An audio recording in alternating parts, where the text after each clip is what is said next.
Everyone joining us, guys, for our Professional Player Pathway monthly Zoom meeting. I can't believe it's already July. A big thank you for everyone who could join us at 5 p.m.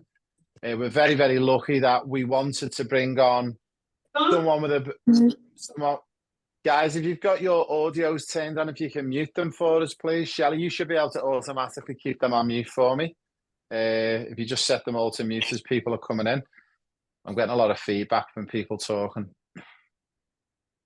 Sorry about that, guys. So big thank you for everyone who's joining us. If you have just connected, if you can just make sure that your audio is on mute. We appreciate everyone who has been able to join us at 5 o'clock. We have to make a change to the time. We've been trying to tie down one of our European guests, and we're very, very excited to bring on someone who's been with us before on the Zoom meetings and also on our podcast. And we're very excited to have a bit of a Euros edition of our monthly Zoom meeting. We're going to ask probably about 30 minutes of questions to Q and to draw out some great information for all the mums and dads and players who are joining us online. But also, we are going to then open it up for some questions from you boys and girls. So my advice to you guys is drop questions in the chat box. Probably the first 5 or 6 questions that get dropped in there. We'll ask them questions to Q. As you're going to see in a moment, Q is actually about to start his coaching session at 6 o'clock. So we've only got him until about 5:40. So we've got to make the most of this one. And we are going to get straight into it. So a big warm welcome to all of our followers and players and to Q Jaliens. Q, thank you for joining us, mate. How are you? Yeah, good. My pleasure to be here. I've been very well. Now, we obviously wanted to bring you on because the Euros is on at the moment, just to explain for all of our followers and listeners who've never been on one of these monthly Zoom meetings before or have never met yet. Can you give us a quick background on your playing career, where you played, the type of competitions you played in, and also what country you represented? Yeah, so I've played professional football at the highest level for nearly 2 decades. Started my career in the Netherlands, where I was born and raised. Started at Sparta Rotterdam, then went to Willem II, and from there to AZ Alkmaar. With Willem II, I played Champions League when I was 18. No, when I was 20. With AZ, we won championship of the Netherlands, and also played Champions League. From AZ, I went to Wisla Krakow, so that's in Poland. With them, I played Champions League and Euro League, and won a championship as well. And after that, I came to Australia. I've played for the Newcastle Jets and for Melbourne City. I've played at the World Cup 2006 in Germany with the Netherlands. I also played at the Olympics with the Netherlands in 2008. And like I mentioned before, I played Champions League with 3 different teams. Amazing. That's an amazing resume. Now, just for anyone who wants to know what mine is, I played a Sunday pub league team in England. No Champions League in there. Now, first question, and just for our listeners, Q also, who's probably the greatest player you ever played against? Played against would probably be Messi. Lionel Messi. Yeah. Now, for those guys who are watching on, when you played against Lionel Messi, what was the score? It was 0-0. So I'm a defender, so we did a great job against not only Messi but also Tevez was part of the attack. Riquelme was part of the attack. And for the ones that don't know, Riquelme was the big guy before Messi was the big guy at Argentina. So they had a very good squad. So I'm very happy that we kept the 0 in the back, because that's what you want to do as a defender. Yeah, so not only can you say that you played against Lionel Messi, but also you can say you actually stopped him from scoring. That's pretty impressive. Now, while we're talking about Holland and the Euros, what's your thoughts on the Netherlands' performance so far in Euro 2024, Q? Ups and downs. But I think they finished strong. The last game, 3-0, played a good game. And I think they getting into like a positive flow. which is very important in when you play a tournament. And I think you see that in most teams, like the teams that get the flow early on, most likely will progress. Like Germany, Germany's got a good flow. Spain, um, England, a bit ups and downs as well. But I think the Netherlands, they're getting into a good flow. So I'm hoping that they can keep that flow and get it into the finals. That's amazing. Now, whether it will be a Holland player or even someone outside of Holland, who's one of the players who's really caught your eye in the tournament? And when he's caught your eye, what's some of the things that you've liked about the game that they've been doing, whether it be a Holland player or someone else? So most of what I followed was the Netherlands. But I like German team, Tony Kroos, like still for me one of the best to play the game. And just the way he dictates the game from his position, whether it's short pass, long pass, through balls, like he's literally got everything in the locker. From the Dutch team, I like Simons, young one coming up. So this is one of his first big tournaments. So I'm really excited for him to be part of the squad. And then you got the older ones, Virgil van Dijk, Gakpo, who's doing well. Yeah, so those are the ones I follow a bit. That's great. Now, in regards to international tournaments, you've just mentioned you've played in quite a few of them. What was your first international tournament you played in? And then what was the knock-on effect after you played international tournament? Did it give you more confidence and really help you kick on, or did it take you the other way? So my first big tournament was Champions League when I was 20. I just made a transfer from Sparta Rotterdam to Willem II, who finished second the year before. So yeah, just playing Champions League at the age of 20, that was like a massive experience, like being at the highest stage, playing against the best players in Europe. And it definitely gave me a boost in my career, like being on that stage and seeing like different levels of players, and in this case, the highest level of football in Europe, really gave me a sense of what I needed to work on, what level I needed to get to be part of that group of the best. So it definitely gave me a boost. Yeah, it must have. And I can only imagine just being such a young player. I think when you are young and you've got no fear and you go in that environment, but also you actually realize the bar is so much higher. But when you're young, I suppose you really want to challenge yourself to get to that bar. And that must have helped when you went on to play that World Cup as well. Yeah, definitely. That's like from going from Champions League, winning a championship, already gives you a big boost. But then being on the world stage, where it's literally all the top guys you see on the telly that you watch every weekend, being part of that tournament. And also for me, what was important, the generation of footballers that we had in the Netherlands. I was very, very blessed and proud of being part of that squad. It was an amazing squad. It was so impressive as well. And I think for me, that squad probably should have won a little bit more than what they actually did over the years. Now, what advice would you give to our young players on our program, Hugh, if they aspire to play in major tournaments like the Euros 2024 or even in things like the Champions League? What's the one top tip you could give any young player? Um, well, the advice, that's like for me, growing up in the Netherlands, first of all, it was very different. Like we had so many time with the ball outside of club football, which is a massive difference with the kids nowadays in Australia, where almost everything happens at the club. Um, but it comes down to the hours you invest. So I would advise you outside of your club football, also spend time outside. Like I've played on sand, gravel, played on concrete, like different surfaces. Playing games with your mate, like technical games, 2-touch, 1-touch, bouncing off a wall, like all those extra things you can do outside of your club, will only add on to the hours you spend with the ball. And in the end, those hours are really going to matter. I'm so glad you say that because you're going to give me a big help with that one. I think we might cut that one up into a reel. One of the big things we spoke about last weekend in Brisbane and the weekend before in Singapore at our event was that we believe there's so much expectations on the clubs that they've got to do it all.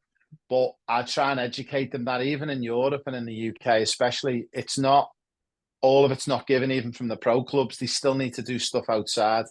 And I think that's one of the big things, the realization that we need to bring some of the parents back to that. Clubland might only give them 30, 40%, but they've got to do that extra 60% themselves, kicking the ball, juggling with the ball, playing 1v1s. That was a great question. Now, following on to probably one that's probably really important and it gets highlighted a lot now is, well, how important is mental toughness for young players, do you believe?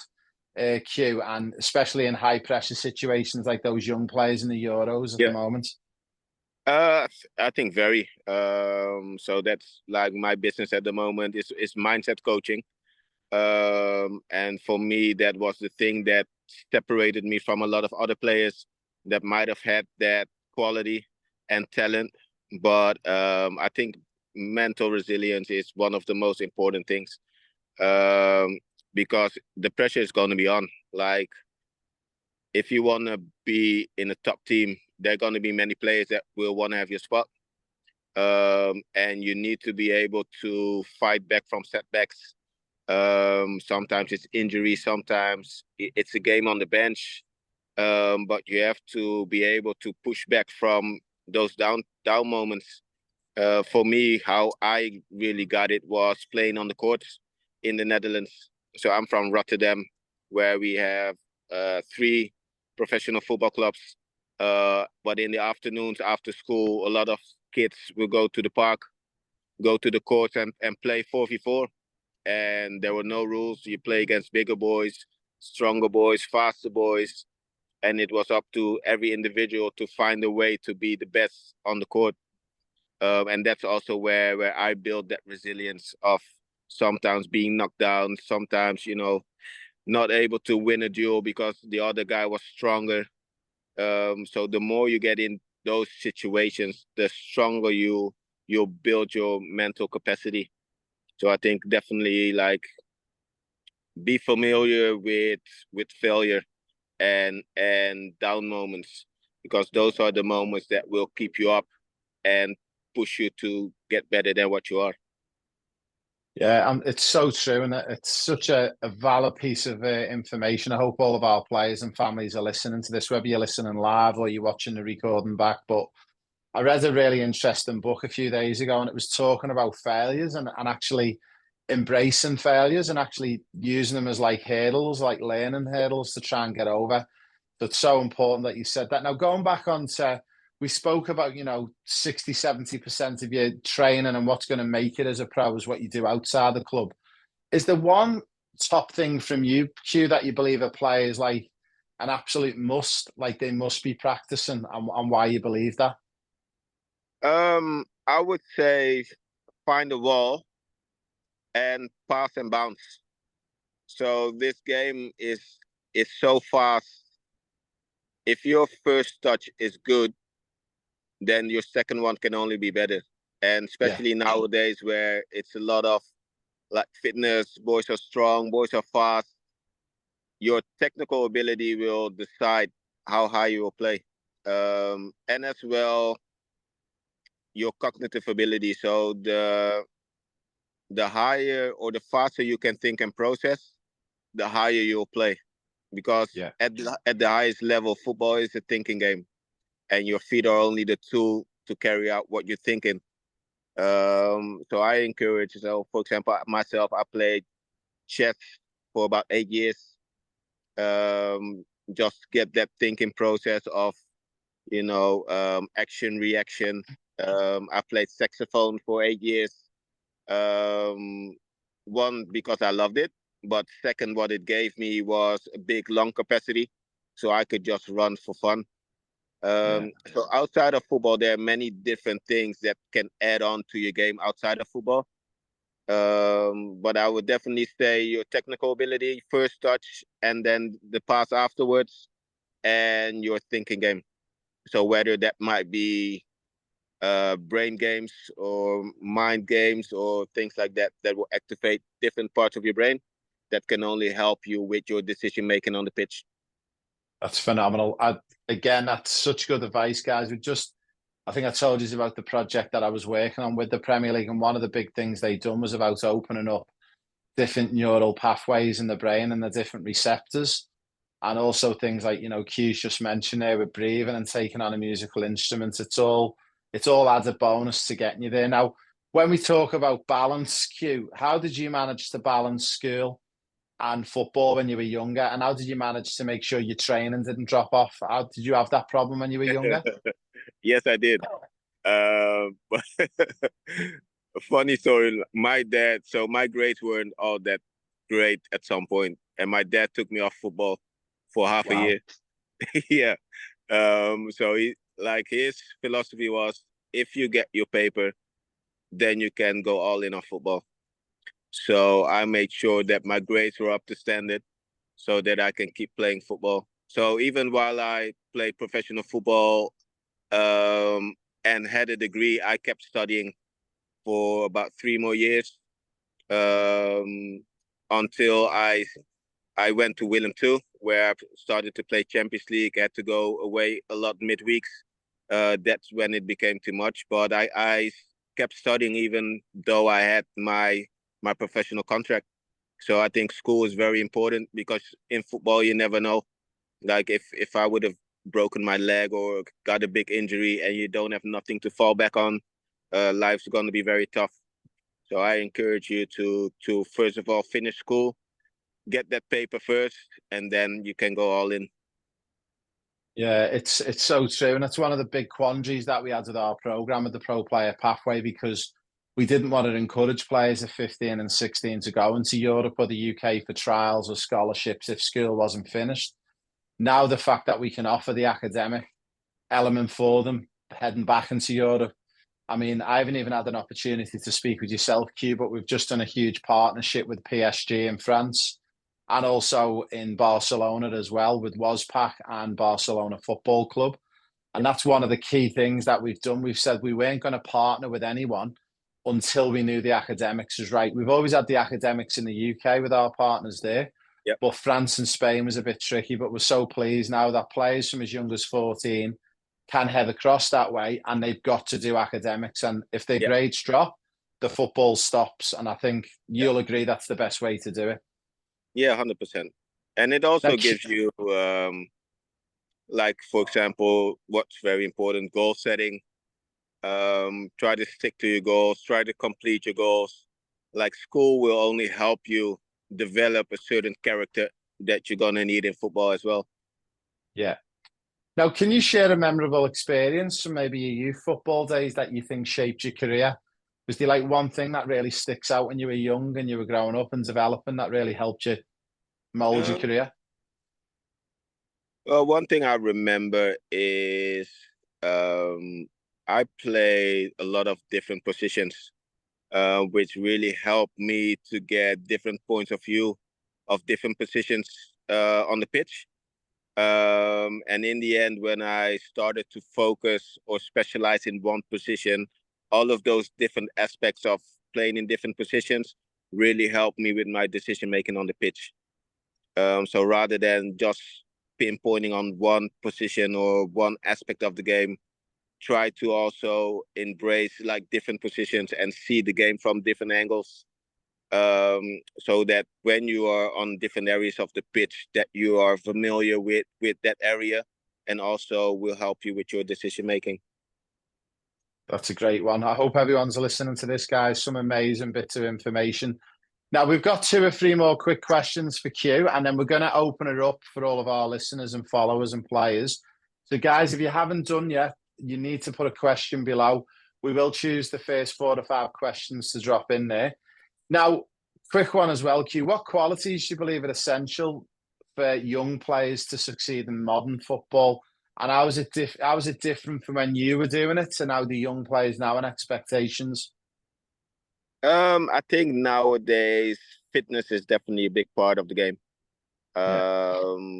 Like I would say also diet.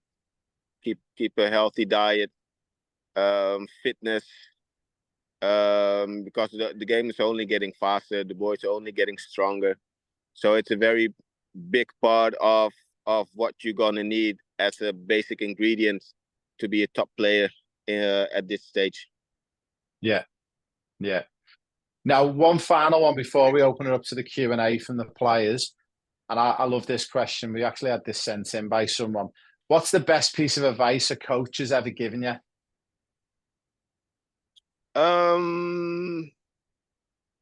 Believe in yourself and your own ability, and believe that you have the key in your hand. Like the amount of effort you put in, work yourself, no one can teach you that.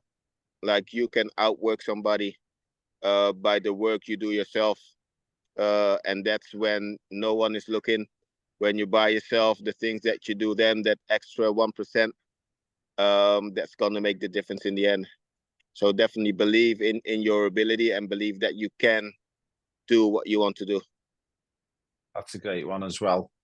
Now, first question we've got in queue is from one of our players. What role do parents and coaches play in supporting the development of young footballers, and how do you think it should be? Because I know it's very, very political, this one, especially in Australia. A lot of the parents and coaches can sometimes bang heads a little bit, but what role do you believe they should be playing between the parents and the coaches?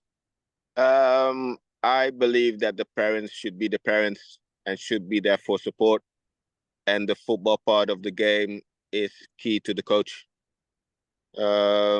because it's very important that me as a coach, I see a lot of different things than parents might. Like, the point of view of a parent is just based on their kid, and they want the best for their kid, but it might not be the best for the football environment of the kid. So if there's a kid with different or mixed emotions or gets different messages from different angles, it's only gonna disrupt like the process the kid is in. So I encourage the parents to trust the coaches, because as a coach, that's what you work on the development part of the kids. And also it takes a lot of time coaching. So it's not just based on one decision or one person that's having a chat with a player. It's a team of coaches, a technical director that's involved in every process. So I encourage the parents to trust that process. It's funny you say that. It was like you worked on that Premier League project I worked on, because that was one of the findings that they discovered. And I can remember going back to 2012 or 2013, and they actually stopped the parents from being within 20 metres of the pitch for training and for game days. Yep. And they had these FA Respect banners all the way right around the pitches. And what a difference it made, because you could see, like, sometimes the kids are cowering and they're always looking to see what dad's saying or what mum's saying. The minute we moved the parents back and just let them be parents and they let the play, it changed everything. Now, Q, we've got you. I know you're busy. We've got you for hopefully 10, 15 more minutes. We're going to go into these questions, and I've got a great one from Gabrielle. What do you do to build your self-confidence, and can you give any tips? So to build your self-confidence is fail a lot. Try and fail a lot, because the more you fail, the more confident you will be in doing it over again. And that's the game of football. Like, you're gonna make so many mistakes. Like, at the highest level, we make so many mistakes, but the difference is the reaction to the mistake. So if you made a mistake, it's gone. You can't change it. Try again until it works. I love that one. I think football's got to be up there with probably one of the most harshest sports, especially the further back you play. So if you're a goalkeeper or a defender and you make a mistake, 9 times out of 10, you're going to lose a goal. But that's a good thing, even for those players in those positions, that just make the mistake, move on, go again. I love that one. Now, next one is from William B. What do you look for in a pro player? So I think that means from like your current coaching perspective. So what are you looking for in your players? So before your football skills, I would look at a positive attitude. So are you willing to do the work? Are you willing to listen to the coaching?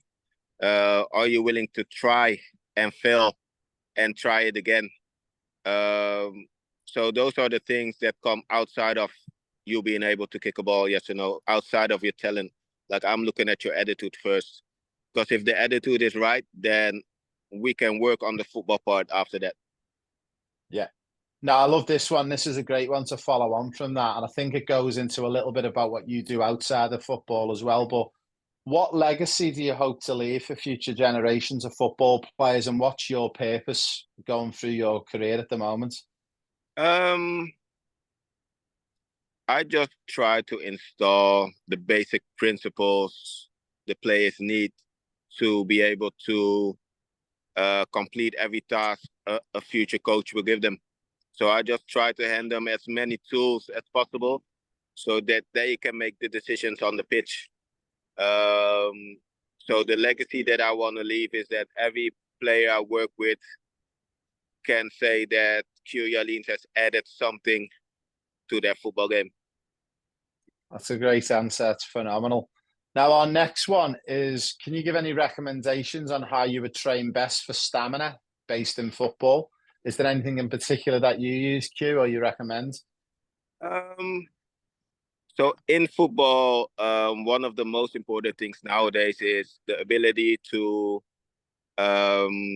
like short sprints, like 10-meter sprints, and then a quick recovery, and do that for minimum of 10 times, like short 10-meter sprint, recover, and do it again, and just keep going until you have the 10, and then you can have a break.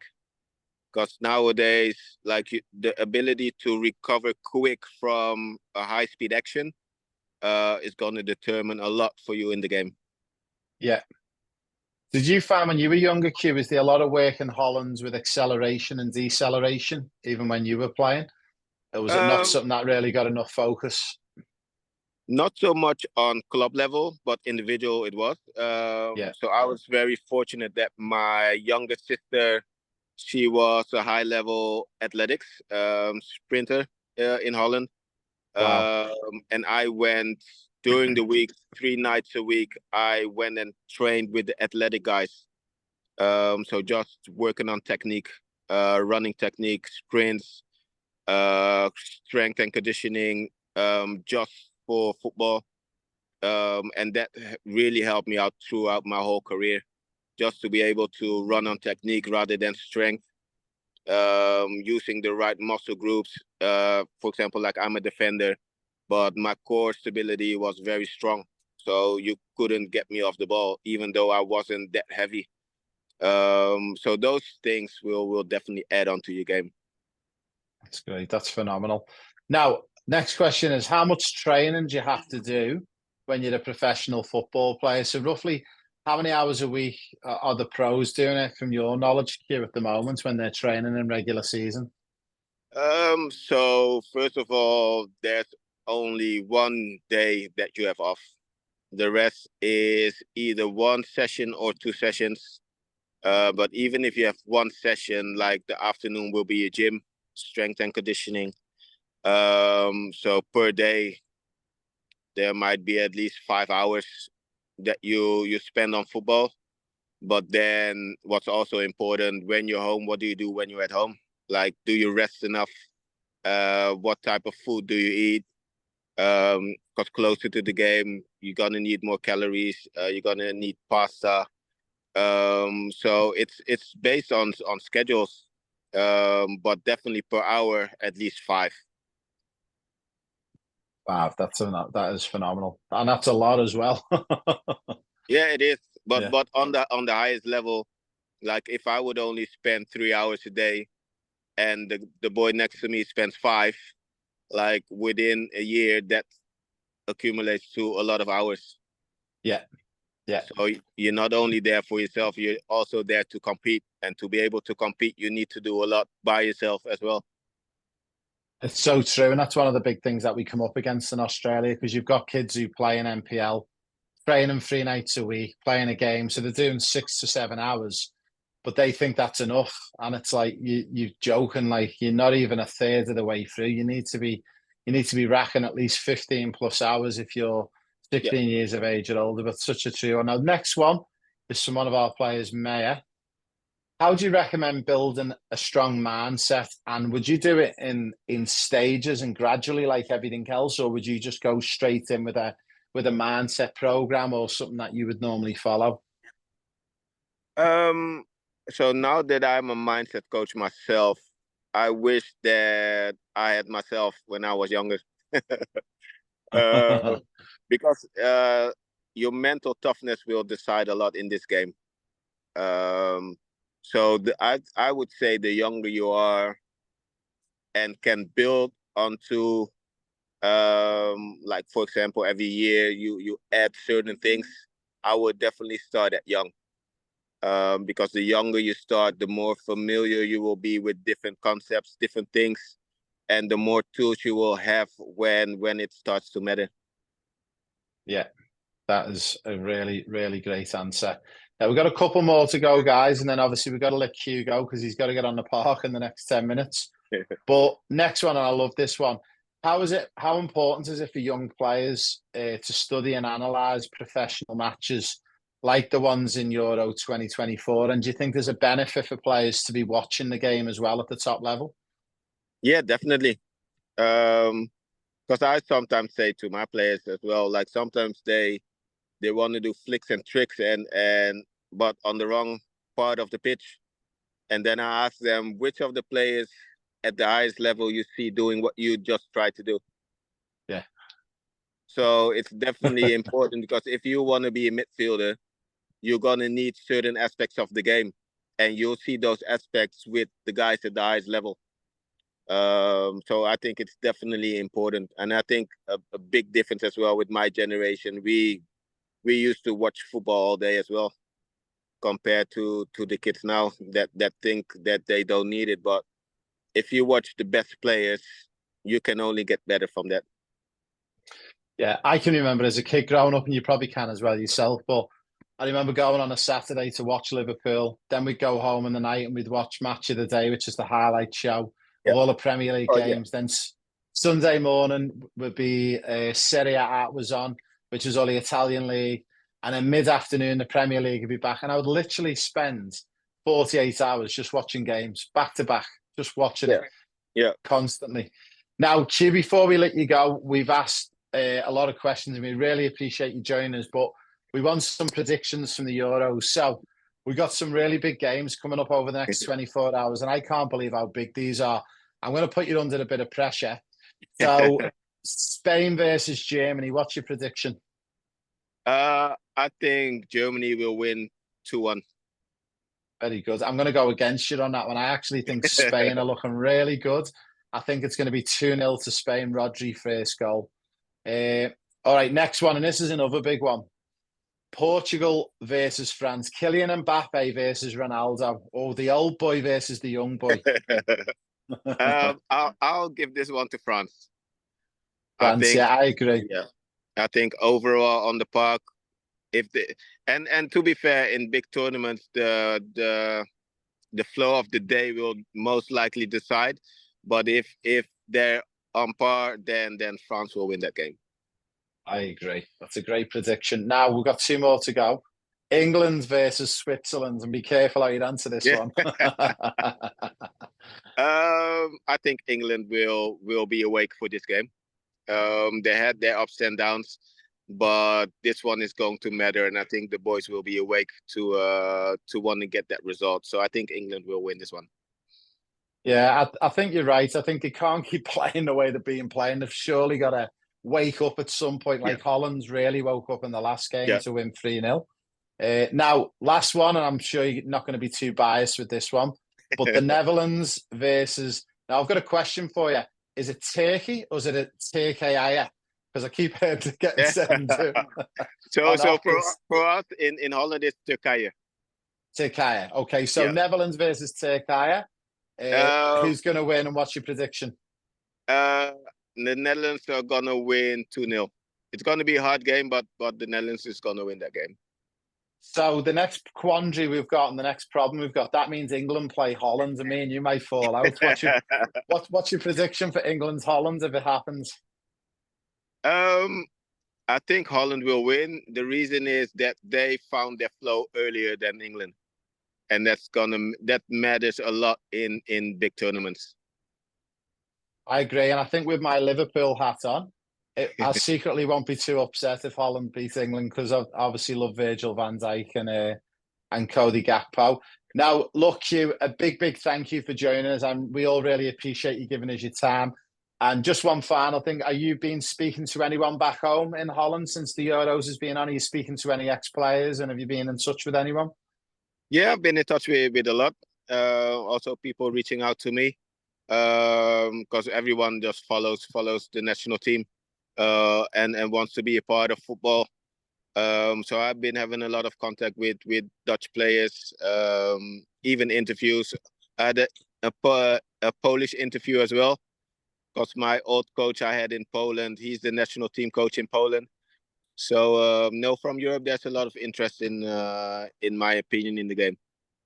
That's amazing. Now, also just to finish on, what is it you're working on outside of football, just to give our listeners and viewers and players a little bit of an update? And what is it you're currently working on? And I believe there was a book that was coming out, or it's on its way out. Can you just give us a bit of information on it? Yeah, so at the moment I'm a mindset coach, focus on mental ability of entrepreneurs and athletes, top athletes. I've co-authored the book with Brian Tracy. That will be out in a few weeks. So really excited about that. Like a keeper there, that you've got to aim for the corners to get the goal. Sorry, guys, whoever Robert is, can you mute your microphone, please? We can hear you. You're coming over the top of us. Sorry, Q. That's all right.